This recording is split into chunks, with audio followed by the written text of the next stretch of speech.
pikir lomba 17 Agustus cuma seru-seruan.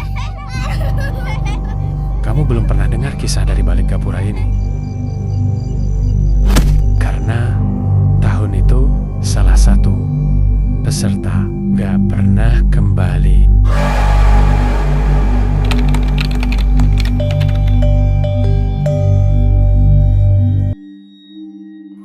Malam itu, langit di atas kampung Cempaka Merah gelap pekat, seolah menyembunyikan sesuatu yang tak ingin dilihat manusia. Angin berhembus lirih, membawa bau tanah basah dan sesuatu yang amis. Tak ada hujan, tapi jalanan lembab. Udara seperti menyimpan rahasia lama yang akan segera terbuka. Beberapa warga sibuk menyiapkan gapura bambu di ujung gang tua yang sudah lama tak disentuh. Tahun ini, RT setempat memutuskan untuk menghidupkan kembali gang itu sebagai tempat utama perayaan 17 Agustus. Sebuah keputusan yang tak semua warga setujui.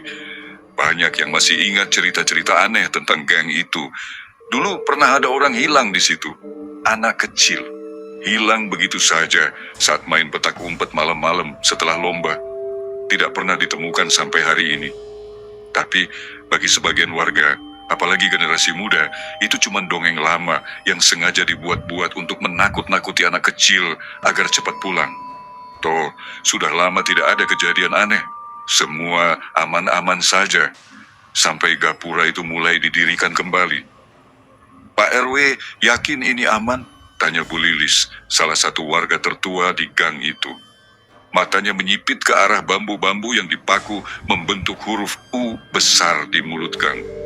Ia menggigit bibir bawahnya, menahan firasat buruk. Sudah disepakati warga, tahun ini harus lebih meriah. Masa tiap tahun di tempat yang itu-itu saja? Jawab Pak RW. Kita buat suasana baru. Bu Lilis tidak menjawab. Ia hanya berdiri di ujung trotoar, memandangi gapura yang menjulang perlahan seperti gerbang ke dunia lain. Suaminya dulu salah satu yang ikut mencari anak kecil yang hilang di tahun 1998. Ia tahu cerita itu bukan cuma dongeng, tapi siapa yang mau dengar? Fajar, remaja 17 tahun, baru saja selesai membantu mengecat papan lomba yang akan dipajang besok. Ia adalah ketua panitia lomba tahun ini, sekaligus tahun terakhirnya ikut lomba sebagai peserta. Sebagai anak muda yang aktif, ia semangat sekali. Malam ini ronda lagi ya? Tanya temannya Beno, sambil membawa karung penuh bendera kecil. Yoi, sekalian jagain gapura. Siapa tahu ada yang iseng nyolong umbul-umbul, jawab Fajar tertawa kecil. Tapi tawa itu segera menghilang saat seekor kucing hitam tiba-tiba melintas di bawah gapura dan mengeong keras. Kucing itu diam di tengah gang memandangi mereka berdua. Matanya merah, seolah menyala dalam gelap. Beno meludah ke tanah. Sial, kucing jelek, pergi sana. Kucing itu tak bergerak. Justru mengeong sekali lagi, lebih panjang, lalu berlari ke ujung gang tua yang sudah gelap gulita. Gua benci gang itu, kata Beno, bergidik. Ayo, jangan mikir yang aneh-aneh. Ini cuma gang kosong, bukan kuburan, jawab Fajar. Walau dalam hatinya, ia merasa gang itu berbeda. Bahkan udara di sekitarnya lebih dingin dibanding gang lain. Seolah ada sesuatu yang terus mengintip dari balik tembok. Keesokan harinya, lomba pertama pun dimulai, balap karung. Anak-anak kecil berjejer di atas garis start, mengenakan karung goni besar.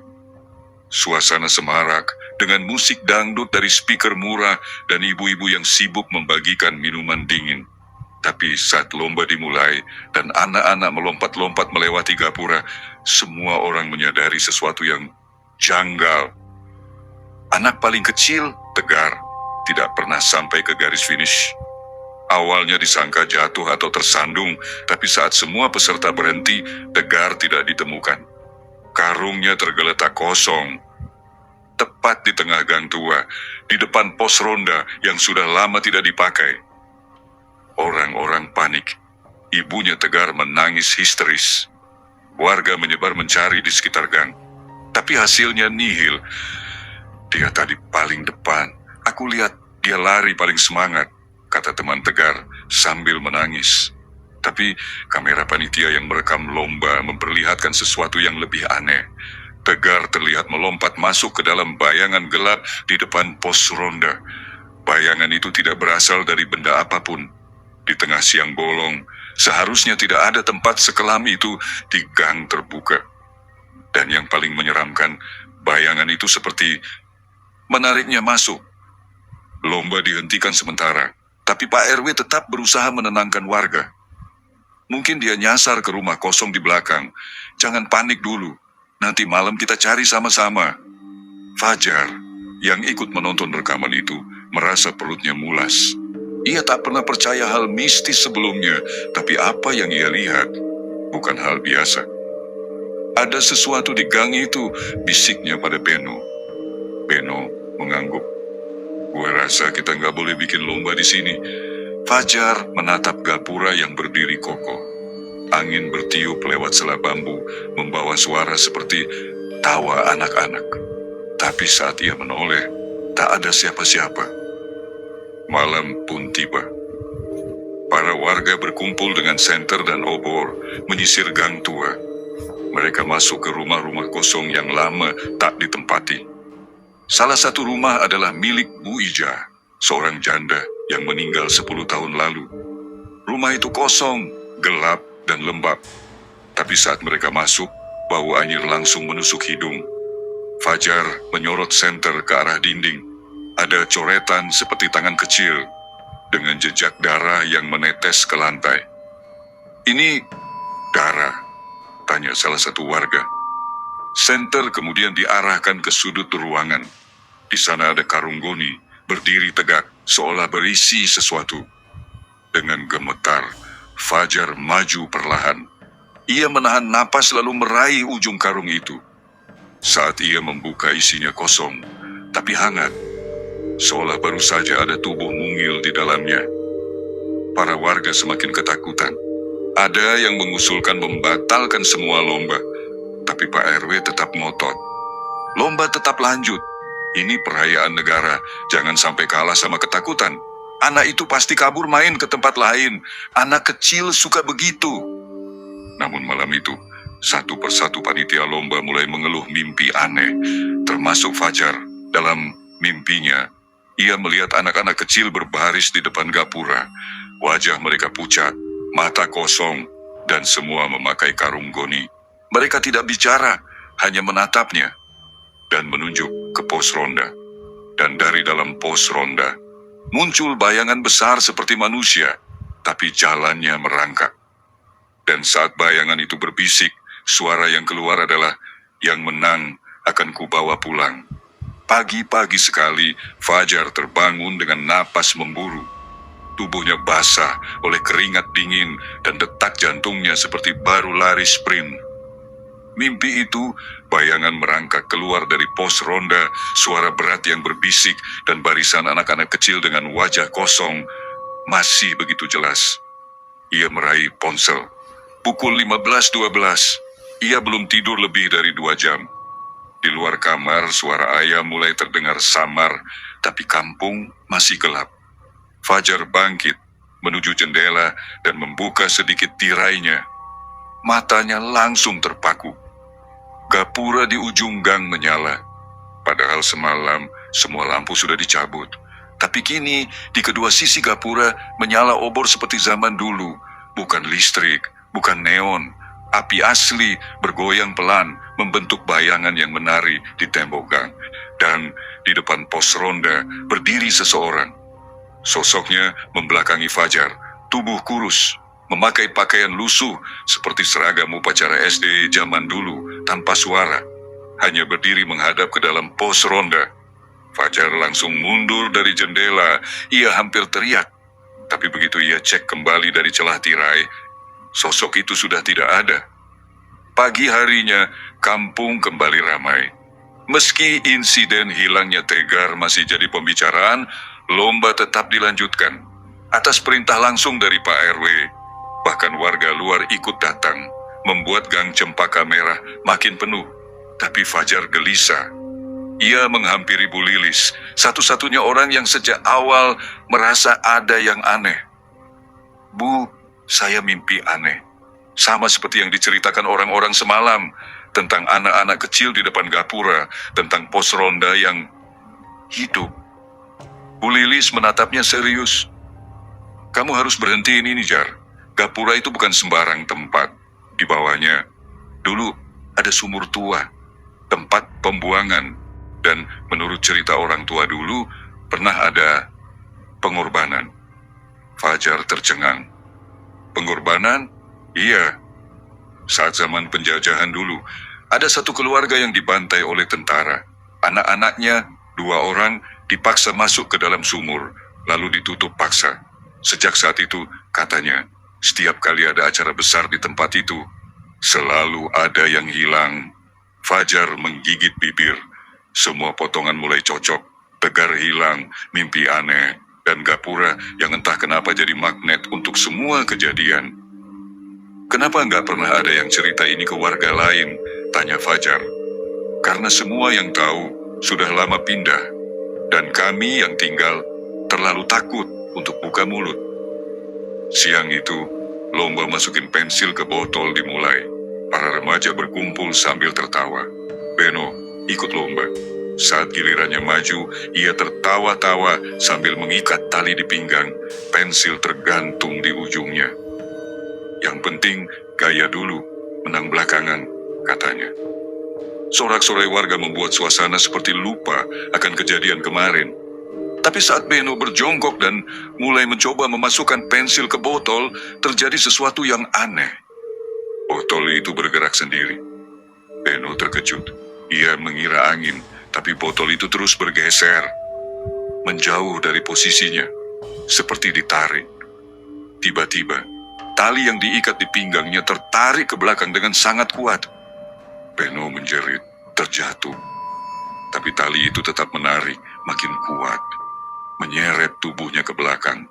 Semua orang terdiam sesaat sebelum panik melihat Beno terseret ke arah pos ronda. Fajar berlari menarik tubuh Beno. Ia memegang tali dengan kedua tangannya, berusaha menarik ke arah berlawanan. "Bantuin dong!" teriaknya. 2 orang panitia lain ikut menarik, tapi yang mereka tarik terasa berat. Seolah tali itu ditarik balik oleh sesuatu yang sangat kuat dari dalam pos ronda. Dan dari dalam pos ronda, muncul bau busuk seperti bangkai dicampur tanah basah. Lalu terdengar suara lirih, "Biar dia ikut lomba kami." Tali itu putus dengan bunyi krak. Beno terlempar ke belakang. Panitia jatuh. Semua panik. Saat diperiksa, Beno menangis sambil menunjuk ke arah perutnya. Di situ, ada bekas tangan kecil mencengkeram perutnya, merah membiru, seperti cakar, tapi bentuknya jari anak kecil. Malam itu, kampung kembali sunyi. Fajar mengadakan rapat panitia darurat di rumahnya. Ia mengajak semua remaja, Lila, Raka, Beno, dan 3 orang lainnya. Kita harus berhenti. Ini bukan lomba biasa.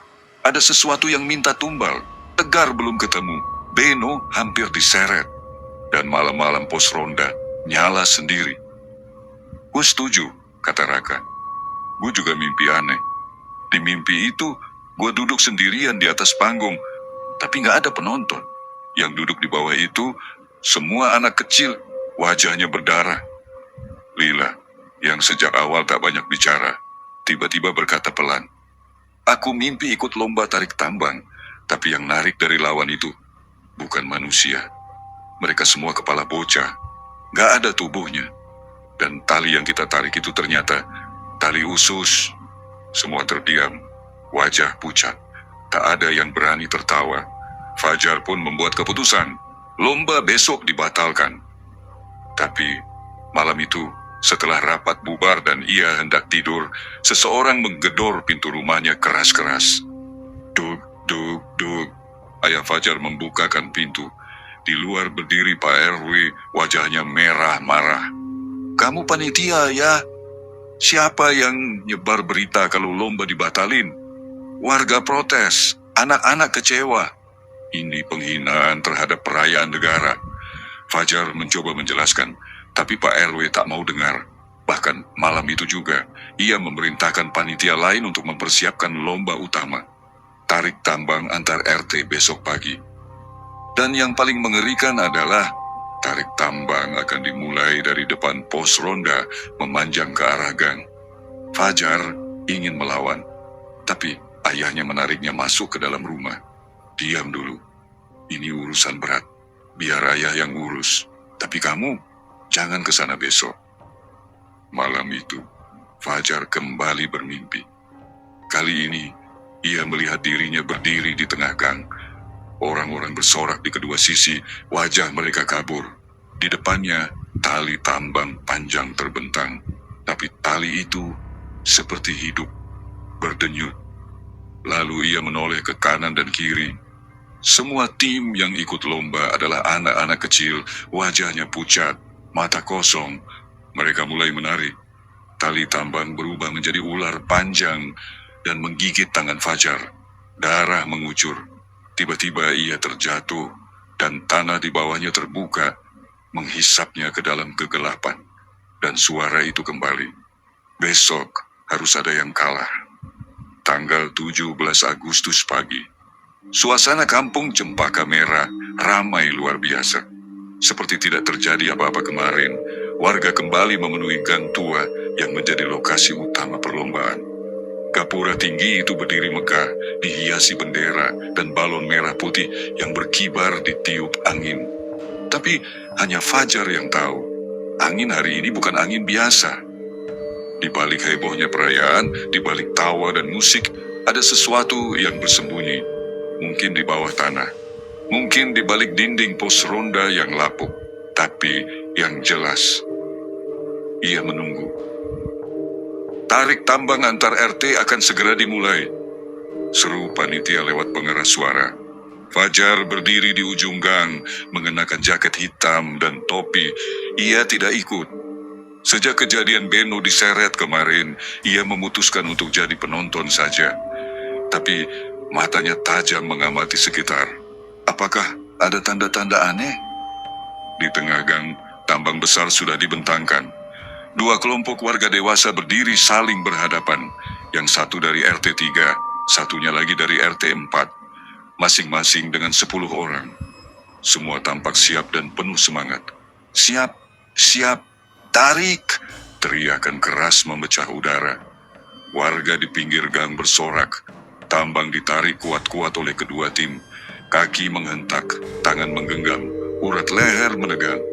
Tapi hanya Fajar yang menyadari satu hal. Ujung tambang yang ke arah pos ronda perlahan masuk ke bawah tanah.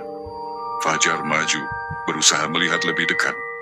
Ia berpura-pura mengambil video lomba, tapi matanya fokus pada tambang. Dan benar saja, ujung tambang itu masuk ke dalam tanah retak di depan pos ronda. Bukan ditarik oleh manusia, tapi oleh sesuatu dari dalam tanah. Tiba-tiba, tambang seperti hidup, berdenyut. Beberapa warga kehilangan keseimbangan. Tambang bergerak tak beraturan, seperti ditarik dari dua arah yang berbeda. Bukan hanya dua tim, tapi 3. Kok jadi berat banget? Sumpah ini tambang kayak ditarik balik.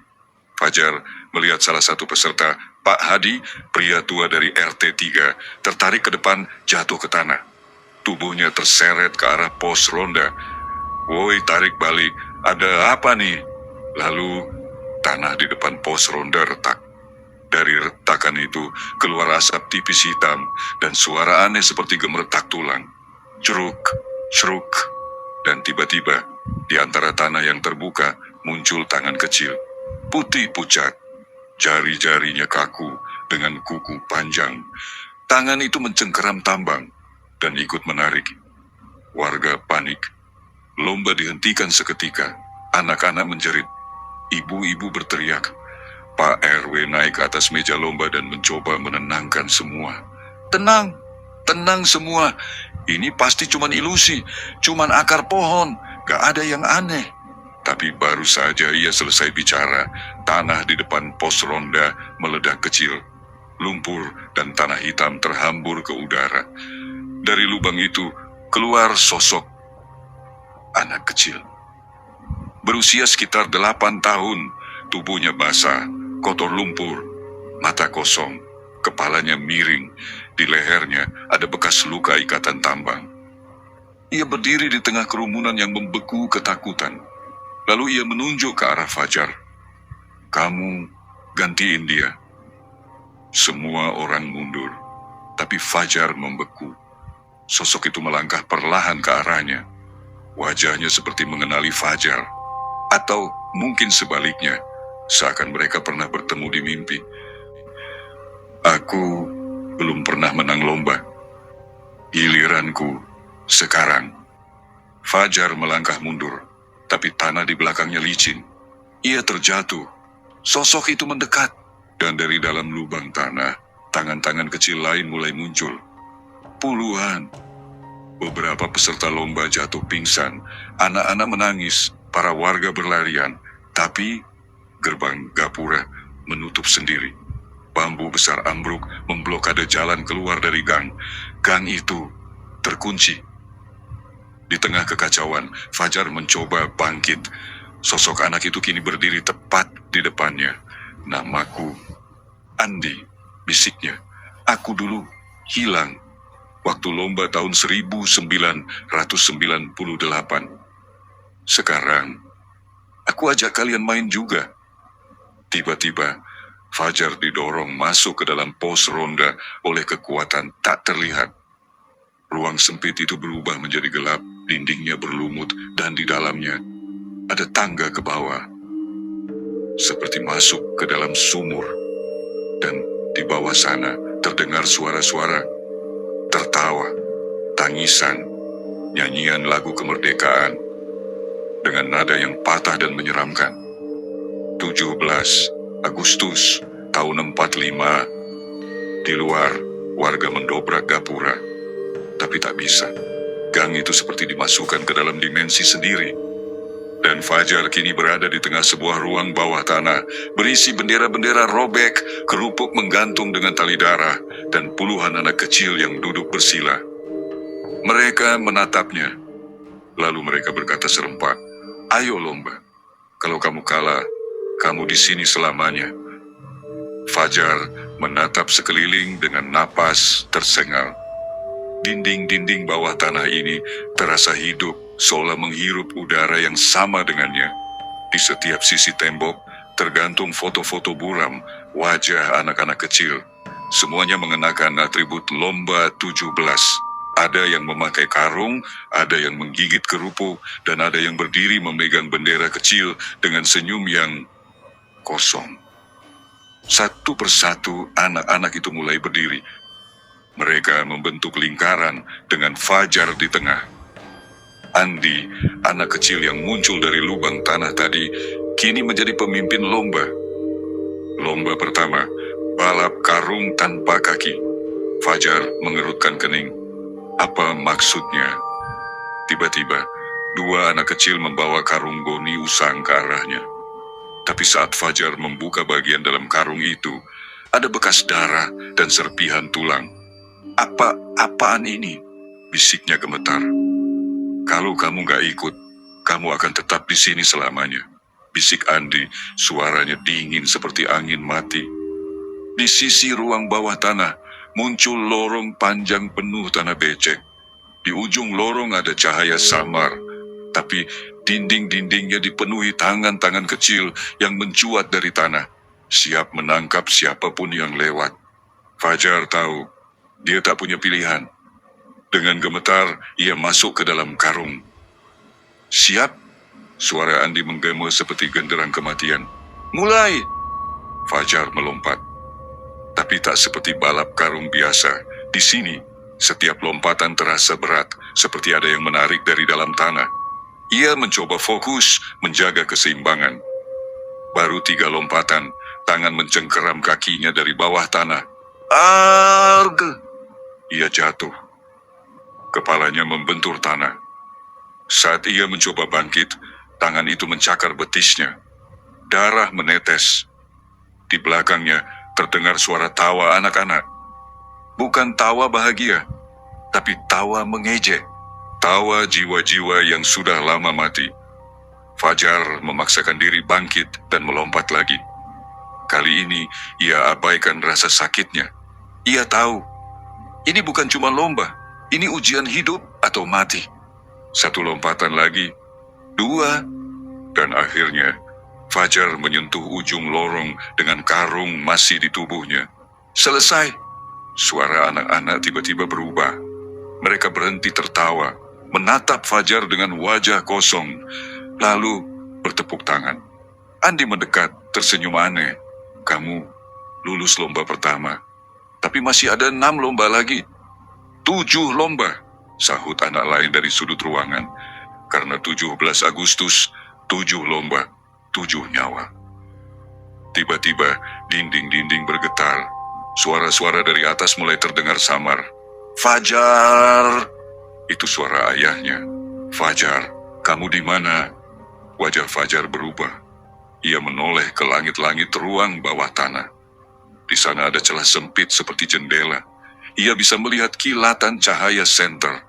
Suara warga yang berusaha membuka gapura. Mereka mencari.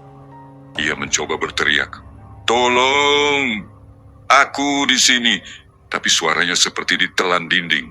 Anak-anak itu menatapnya tajam. "Jangan panggil mereka," kata Andi. "Kalau kamu keluar, mereka yang masuk. Gantian." Fajar terdiam. Lomba kedua, kerupuk api. Fajar dituntun ke sebuah tiang kayu yang menjulang di tengah ruang bawah tanah. Di sana tergantung kerupuk merah putih. Tapi saat ia mendekat, ia sadar kerupuk itu bukan makanan biasa.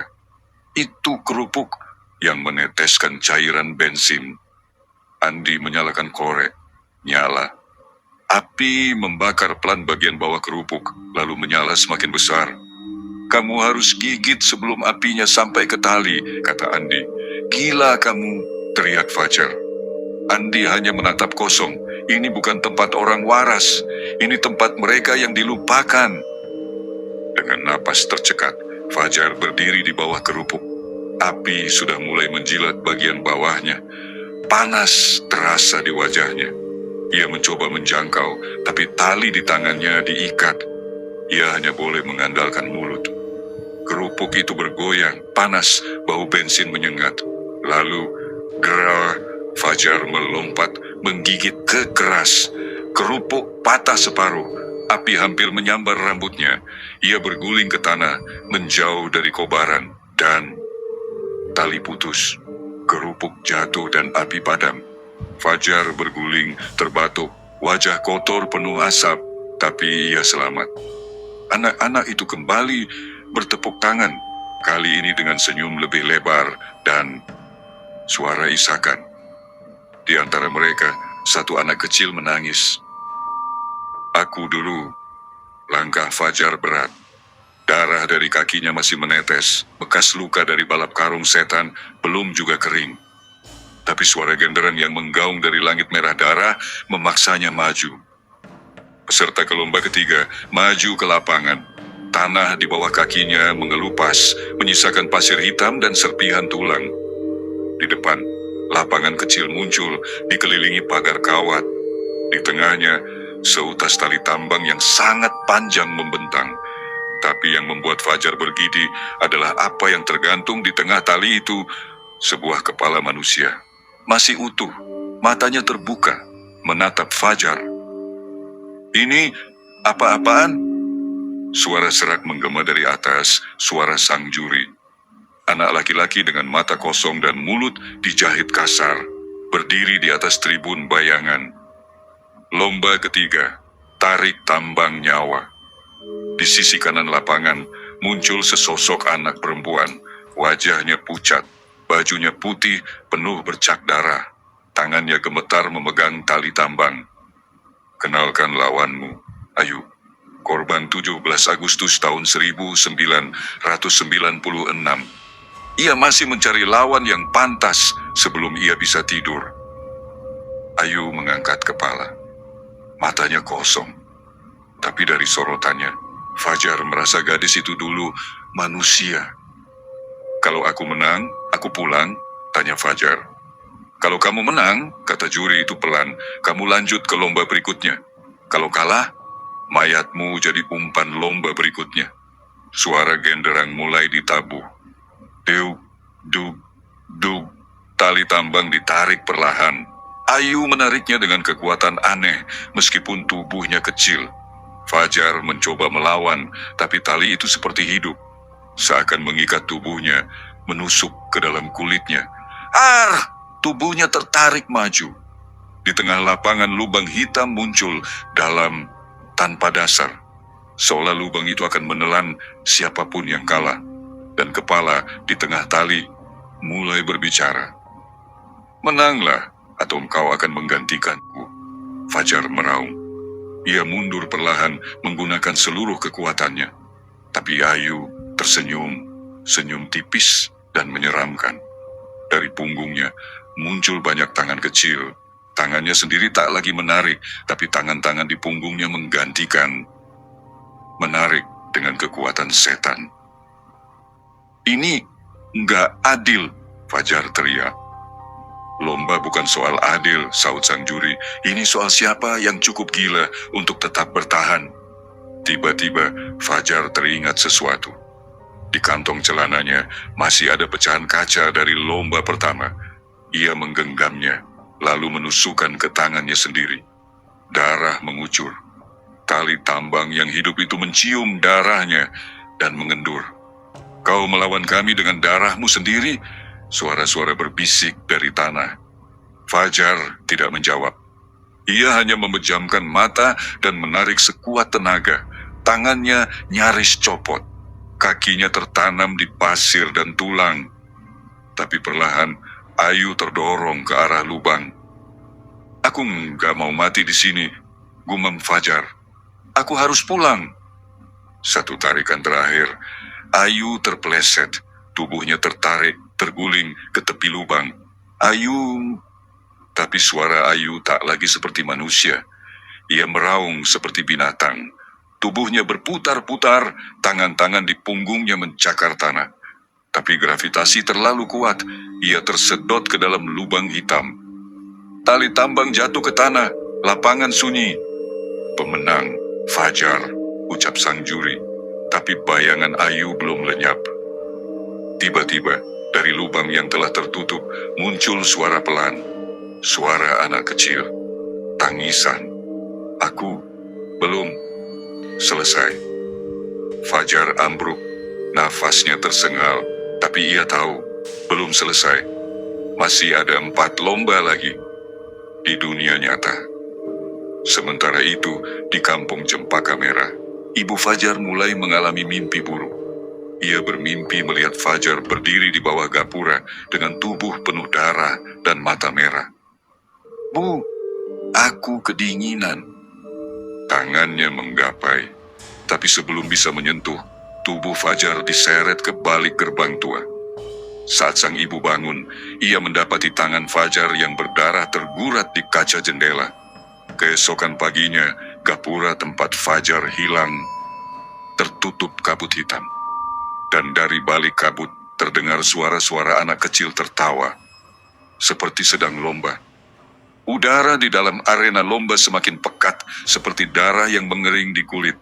Fajar memegang lututnya yang masih berdarah karena terjatuh saat lomba sebelumnya. Suara peluit nyaring kembali terdengar, tapi kali ini suaranya seperti jeritan. Lomba selanjutnya, balap kelereng mata. Seru seorang anak dengan setelan putih lusuh tanpa bola mata dan lidah menjulur sampai dada. Fajar tersentak. Balap kelereng mata. Apa maksudnya? Salah satu panitia mendekat sambil membawa sendok kayu dan sebuah bola mata yang masih basah menggelinding di nampan berlumur darah. Ayo, pilih salah satu, katanya sambil menyeringai, giginya rontok, menyisakan hanya gusi hitam. Fajar menelan ludah. Saat tangannya menyentuh bola mata itu, sesuatu merasukinya. Bola mata yang bicara. Begitu ia mengangkat bola mata itu, penglihatannya berputar. Sejenak, ia tidak lagi berada di arena lomba, melainkan di suatu tempat gelap dengan suara tangisan. Suara anak kecil.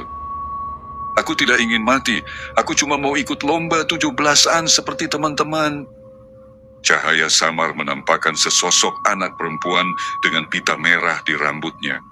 Matanya bengkak. Bajunya seragam SD, sobek, berlumur tanah.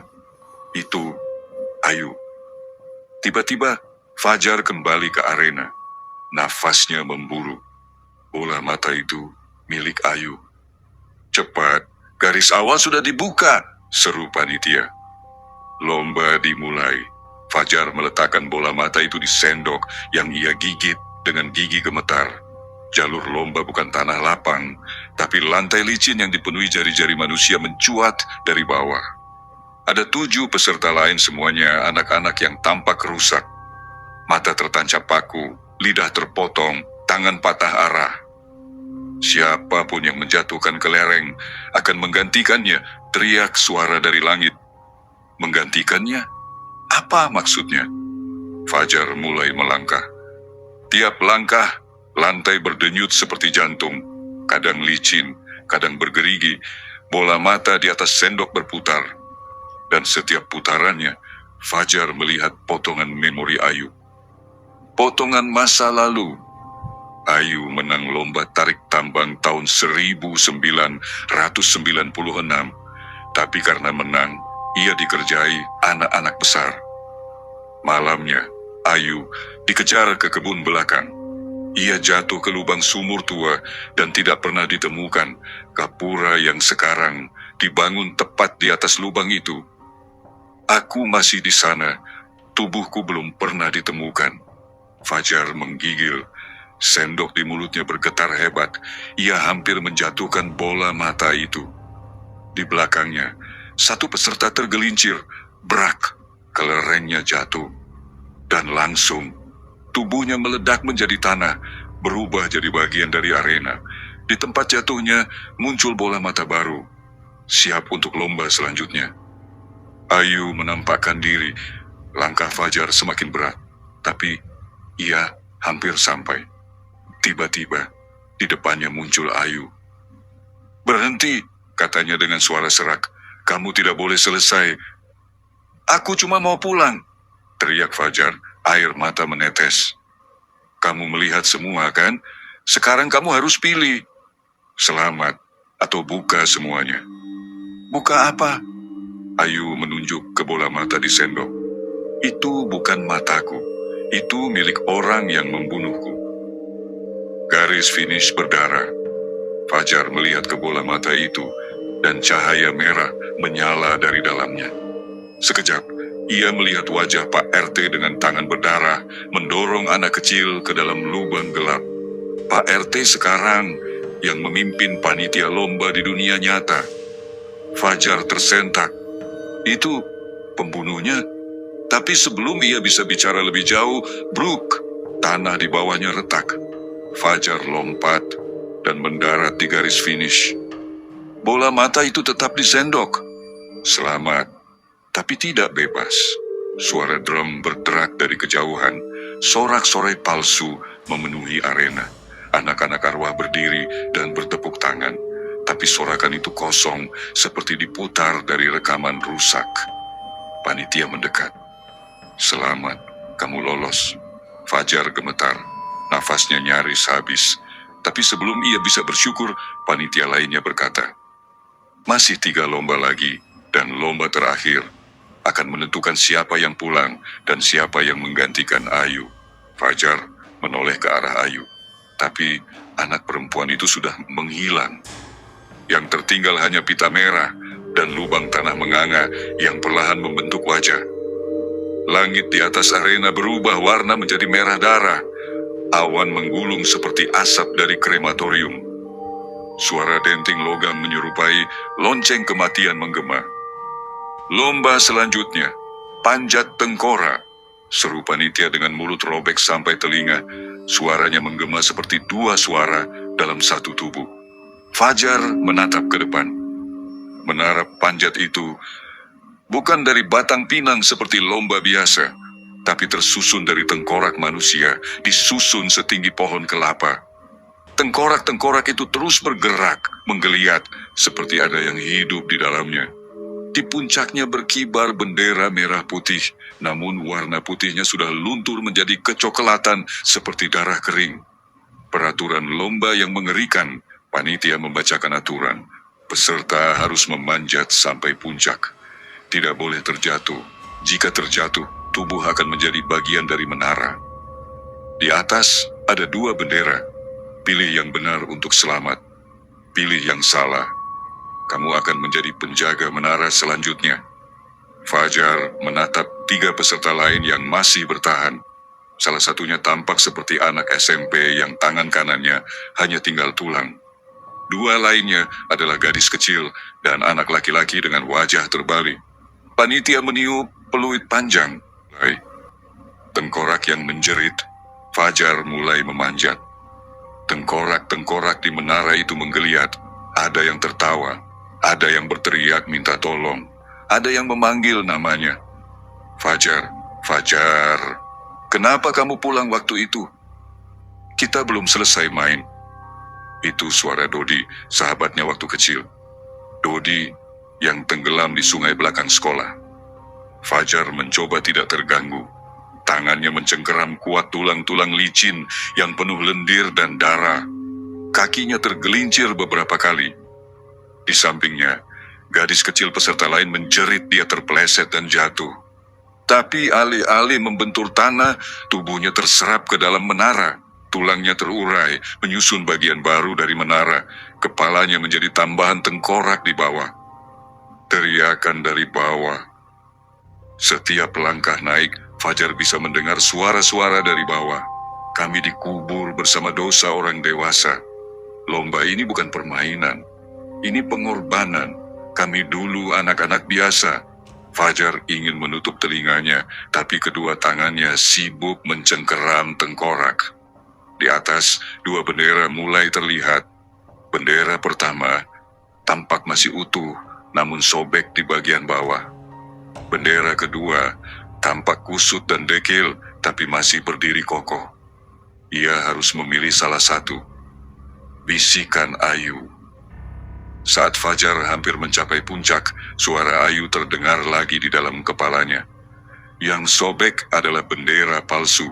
Yang dekil itu bendera tempat aku dikubur. Fajar bingung.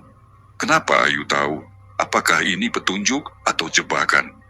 Tiba-tiba, anak laki-laki di belakangnya berhasil naik sejajar. Ia memilih bendera yang masih utuh, tapi sobek. Begitu ia menariknya, bendera itu meleleh menjadi cairan hitam dan langsung menelan tubuhnya. Ia berteriak sebelum tulangnya rontok, satu persatu. Fajar merinding. Pilihan yang menentukan.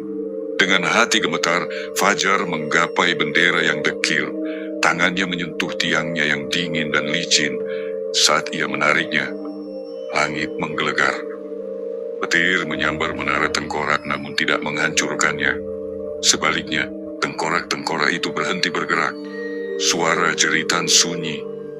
Kemudian, cahaya merah muncul dari dalam bendera dan wajah Ayu muncul samar-samar di belakangnya. Tersenyum, tapi senyum itu penuh luka. Kamu membuka pintunya, Fajar. Kamu sudah terlalu dalam. Kejutan di bawah menara. Setelah lomba selesai, Fajar diturunkan oleh panitia, tapi tanah sudah berubah. Kini arena lomba menjadi seperti kuburan terbuka. Setiap tempat yang tadi digunakan lomba, kini menjadi lubang besar dengan batu nisan kecil. Panitia berkata, tersisa 2 lomba lagi dan 1 pintu ke dunia nyata. Tapi hanya 1 yang boleh pulang. Fajar mulai menangis, kakinya gemetar. Ia sudah tidak tahu lagi siapa yang bisa ia percaya. Teka-teki menara. Sebelum lomba ditutup, panitia menyerahkan sebuah kotak kayu kecil. Hadiah sementara untuk yang berhasil menyentuh bendera, katanya. Di dalam kotak itu, sebuah kelereng dengan warna hitam pekat berdenyut seperti jantung. Fajar memegangnya dan seketika matanya terbalik. Dalam pandangannya muncul wajah-wajah. Wajah Ayu saat dikubur. Wajah Pak RT tertawa sambil menutup lubang dengan cangkul. Dan wajah-wajah anak-anak lain yang telah dikorbankan semuanya mengenakan baju lomba 17.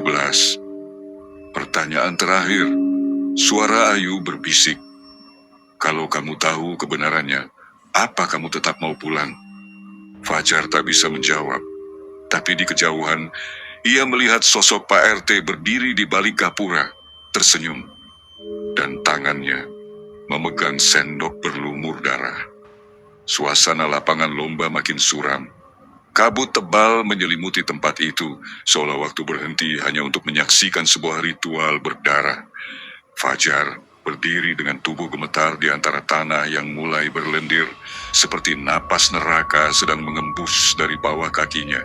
Dari balik kabut, muncul 5 tali tambang tergantung. Di ujung tiap tali tergantung bundaran berwarna putih kecoklatan, kerupuk. Tapi bukan kerupuk biasa. Kerupuk itu basah, berwarna seperti daging yang dipaksakan untuk mengering. Beberapa bahkan masih berdenyut pelan. Di permukaannya bukan garam yang tertempel, tapi seperti bekas gigi dan kuku yang mencakar kasar. Silakan maju.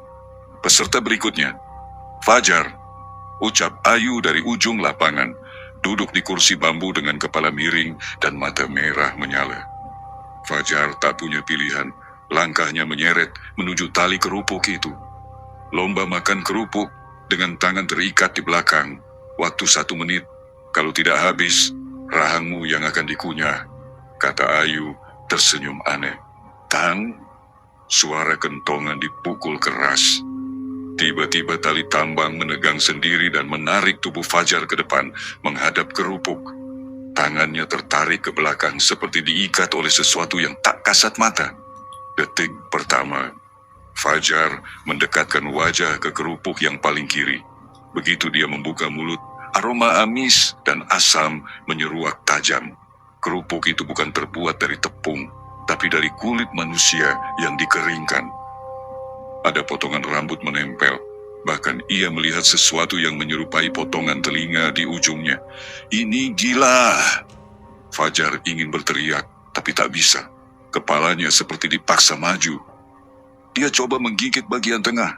Kerak!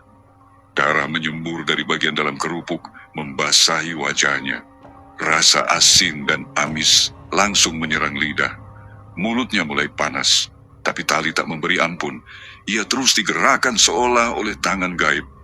Fajar menggigit lagi, dan kali ini potongan kulit keras menancap di langit-langit mulutnya. Darahnya sendiri bercampur dengan darah kerupuk itu. Tenggorokannya terasa mengganjal, tapi ia harus terus mengunyah. Detik ke-20. Tiba-tiba kerupuk itu bergerak sendiri, seperti hidup. Ia menjulur maju, menggeliat seperti lintah besar, dan mendarat langsung di mulut Fajar. Gigit dia balik, teriak Ayu di kejauhan, sambil tertawa. Fajar nekat menggigit keras, suara tulang patah terdengar, dan cairan kental mengalir ke mulutnya.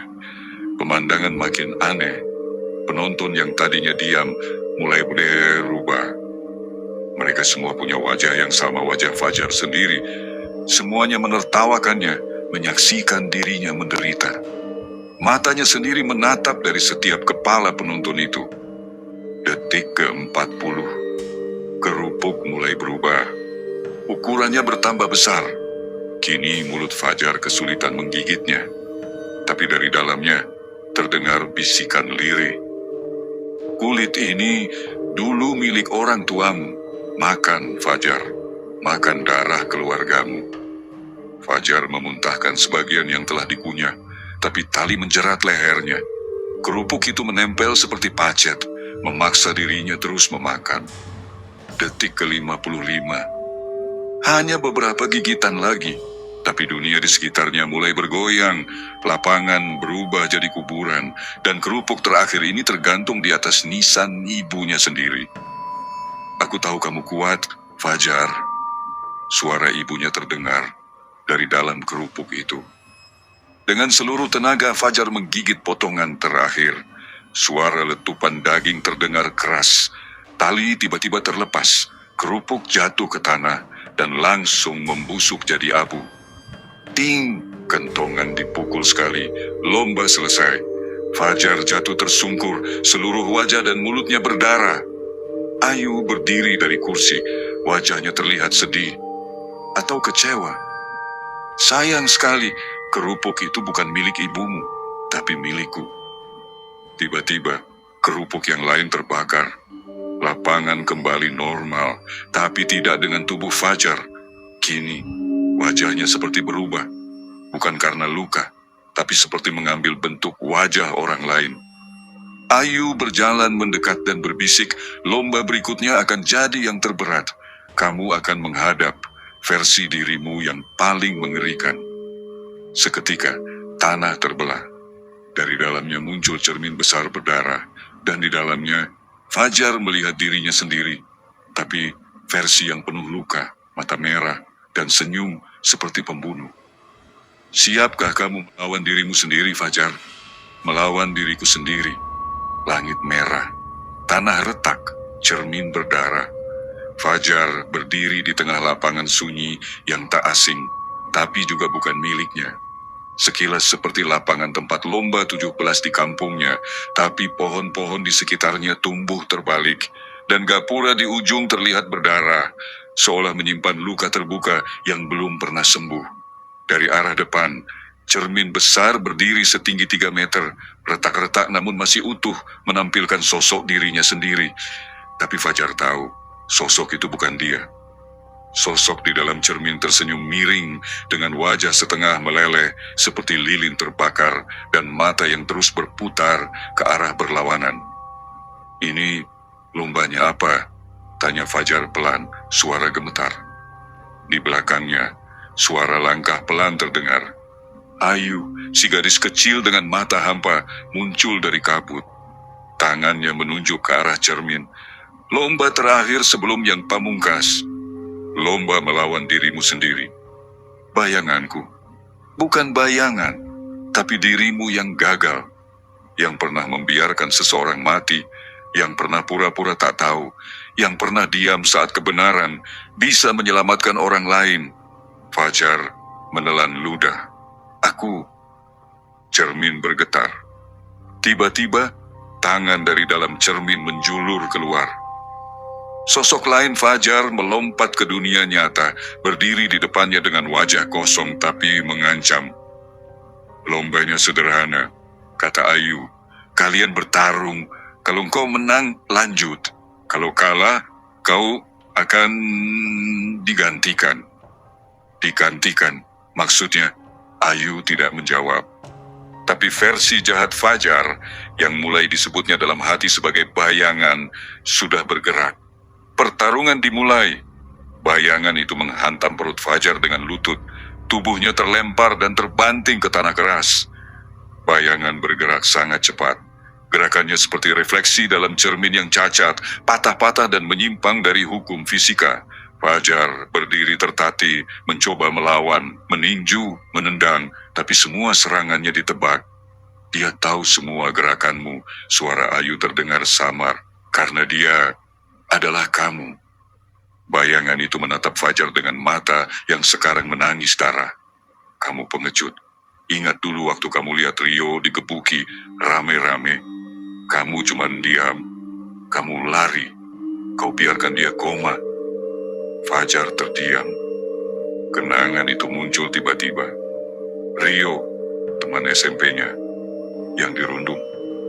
Ia melihatnya dikeroyok, tapi tak berani menolong. Tak pernah membela, dan Rio meninggal seminggu kemudian. Bayangan menghantam lagi, kali ini kerahang. Fajar terjatuh. Kamu munafik, lanjut bayangan. Kamu pura-pura baik, tapi engkau selalu mementingkan dirimu sendiri. Kau jadi pahlawan sekarang karena terpaksa. Fajar memejamkan mata, darah menetes dari hidung dan bibirnya.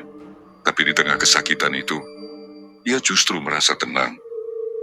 Ya, aku memang pernah pengecut, gumamnya. Bayangan terhenti, seolah bingung. Aku memang pernah salah, aku pernah lari, aku diam, tapi aku menyesalinya. Aku mau berubah. Suara Fajar makin lantang, dan sekarang aku berani berdiri untuk mereka, untuk Ayu, untuk Rio, untuk diriku. Cahaya merah di dadanya menyala. Tiba-tiba, tanah di bawah kaki Bayangan retak. Bayangan mulai menjerit. Kau tak bisa mengalahkanku. Aku bagian dari dirimu. Fajar melangkah maju, menatap dirinya sendiri dengan mata penuh tekad.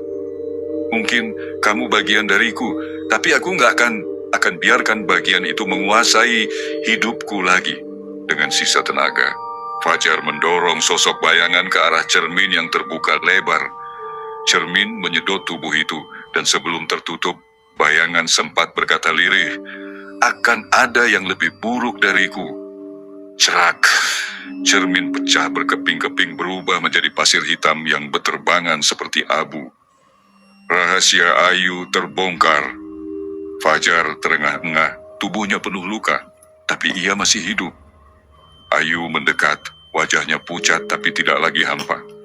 Mata kirinya kembali menyala. Kau sudah menang dalam lomba melawan Bayangan. Tapi lomba terakhir tinggal satu, mengakhiri kutukan. Kutukan? Ayu mengangguk. Gapura itu dibangun di atas kuburanku. Tahun 1996, aku mati bukan karena kecelakaan. Aku dibunuh.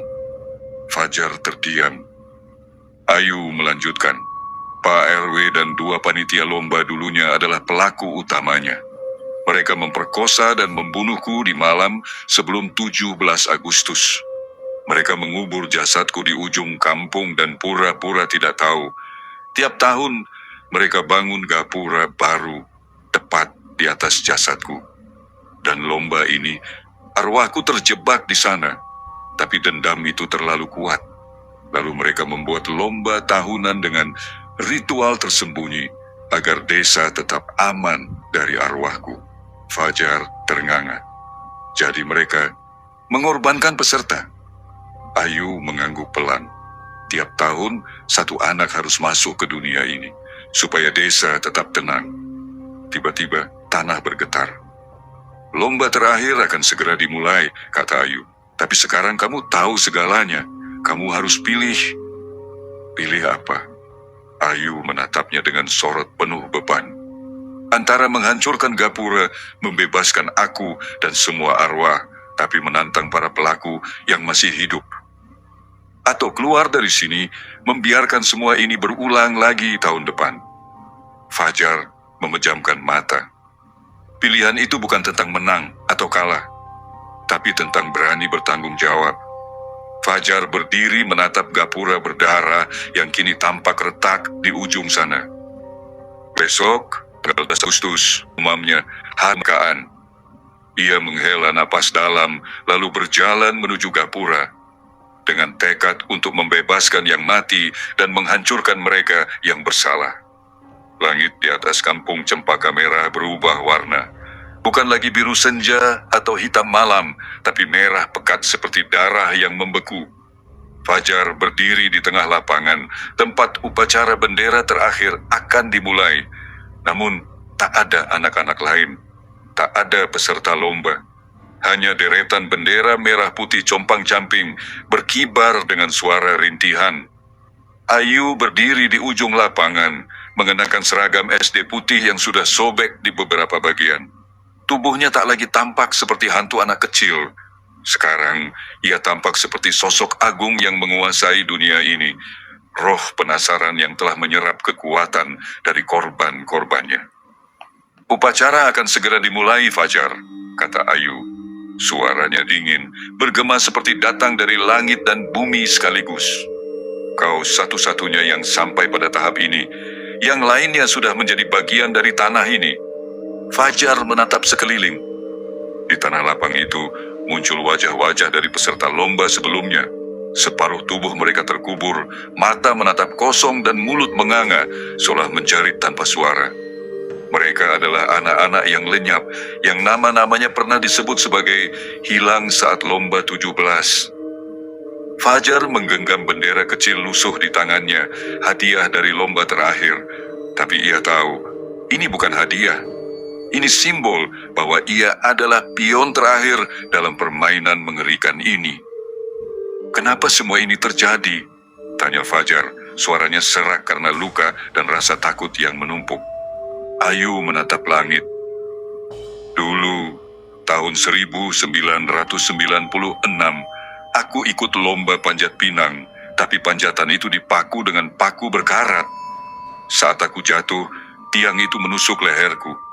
Mereka pikir aku hanya pingsan, tapi darahku mengalir membasahi tanah, dan tak ada satupun yang menolong. Ayu mulai melayang pelan, kakinya tak menyentuh tanah. Aku dikubur diam-diam di bawah gapura agar lomba tetap bisa dilanjutkan tahun depan. Mereka takut kampung tercoreng namanya. Aku tak diingat, tak dianggap pernah ada. Sejak saat itu, aku menunggu semua orang merasakan apa yang kurasakan. Fajar mulai mundur, tapi tanah di belakangnya terbuka, memperlihatkan lubang besar berisi kerangka dan baju merah putih. Di antaranya ada medali dan piala, semuanya berkarat, berlumur darah. Pemenang masa lalu yang tak pernah pulang. Jadi ini semua kutukan darimu? Tanya Fajar. Ayu mengangguk, tapi aku tak melakukannya sendirian. Kampung ini sendiri yang menanamkan bibit dendam, aku hanya menjaganya. Tiba-tiba, suara gendang terdengar pelan, lalu makin cepat. Dug, dug, dug. Barisan anak-anak hantu dengan tubuh rusak mulai berbaris. Mereka semua memakai seragam dan membawa bendera kecil, tapi tak satu pun yang punya mata. Upacara dimulai sekarang, ucap Ayu, lalu menunjuk ke tiang bendera di tengah lapangan. Fajar dipaksa berjalan ke tengah. Tali bendera terbuat dari rambut manusia. Di ujung tiang, bendera yang akan dikibarkan bukan kain, tapi kulit. Naikkan bendera, jerit para hantu serempak. Fajar menolak. Aku bukan bagian dari ini, aku cuma ikut lomba. Tiba-tiba, tali itu membelit tangannya dan menariknya ke tiang. Darah mengucur dari pergelangan tangannya. Ayu mendekat lalu berbisik, kau bisa memilih, kibarkan bendera dan tetap tinggal di sini, atau tolak dan mati sekarang. Fajar menggertakkan giginya. Tidak, aku akan pulang. Ia merobek bendera kecil di tangannya dan melemparnya ke udara. Begitu bendera itu jatuh, suara jeritan menggelegar dari segala arah. Tanah bergetar dan wajah-wajah di dalam tanah mulai meleleh seperti lilin dibakar. Ayu menatapnya dengan amarah. Kau menolak upacara terakhir, kau harus hilang seperti mereka. Fajar terjatuh ke tanah yang terbuka, menelan tubuhnya ke dalam pusaran lumpur darah. Dalam kegelapan, ia melihat wajah Ayu untuk terakhir kalinya. Matanya basah, bukan karena marah, tapi seperti kecewa. Pagi harinya, Fajar terbangun dengan tubuh penuh luka di tepi sungai, jauh dari lapangan lomba. Orang-orang kampung menemukannya dalam kondisi tak sadar. Tak ada yang tahu bagaimana dia bisa ke sana. Tapi, lapangan itu kosong. Tak ada bekas lomba, tak ada. Gapura, seperti tak pernah ada apapun. Tahun itu, kami kehilangan satu orang. Dan setiap malam 17 Agustus, aku masih bisa dengar suaranya. Teriak dari balik gapura. Like video ini, kalau kamu masih berani ikut lomba tahun ini. Dan subscribe, sebelum dia yang muncul di depanmu lebih dulu.